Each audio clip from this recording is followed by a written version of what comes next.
অবশেষে ইন্ডিয়া বনাম নিউজিল্যান্ডের ম্যাচের আগে ভবিষ্যৎবাণী করলো বাংলাদেশের টিয়া পাখি। বাংলাদেশের টিয়া পাখি সবসময় গুরুত্বপূর্ণ ম্যাচের আগে ভবিষ্যৎবাণী করে। আর ইন্ডিয়া বনাম ইংল্যান্ডের ম্যাচকে নিয়ে ইন্ডিয়া বনাম নিউজিল্যান্ডের ম্যাচটা নিয়ে অনেক কাহিনী আছে, অনেক জল্পনা কল্পনা আছে ভাই।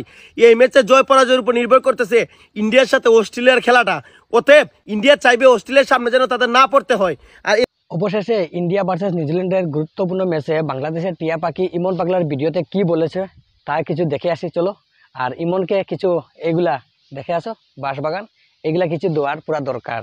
আরে ইমন পাগলা, বাংলাদেশের টিয়া পাখি বললো নাকি নিউজিল্যান্ড জিতবে। আরে ভাই কি হলো ভাই, ম্যাচটা লাস্ট পর্যন্ত গিয়ে কি দেখলি, কি বুঝলি ভাই?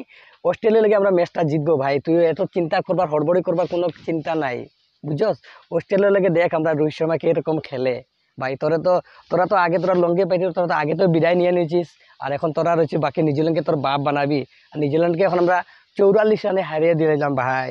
বরুণ চক্রবর্তী ভাই পাঁচটা উইকেট লয়েছে ভাই। কেমন লাগেল তোদের? এগুলা দেখেছিস না? এইগুলা তোর আর পিছন দিকে দেওয়ার দরকার খালি, বুঝছস? তোর টাইটেলটা তালুকদার বাদ দিয়া ধরে বাস লিখে দে, তোরা খালি পুরো বাস পাঠানোর দরকার। ইমন ইমন বাস লিখে দেবে টাইটেলটা, ইমন তালুকদারটা লিখবি না, ইমন বাস লিখে দিবি। খালি তোর বাসের ডিমের এগুলোর দরকার তোর। আর চ্যালেঞ্জ করবি ভাই, চ্যালেঞ্জটা নিতে তো হবে ভাই। চ্যালেঞ্জটা লিলি যে, চ্যালেঞ্জটা তোর পূরণ করতেই হবে ভাই। চ্যালেঞ্জটা পূরণ না করলে তোরে ভাই খালি তোর টিয়া পাখি শুদ্ধে তোরে একদম বাস পর্যন্ত ঢুকাই দিব তোরে।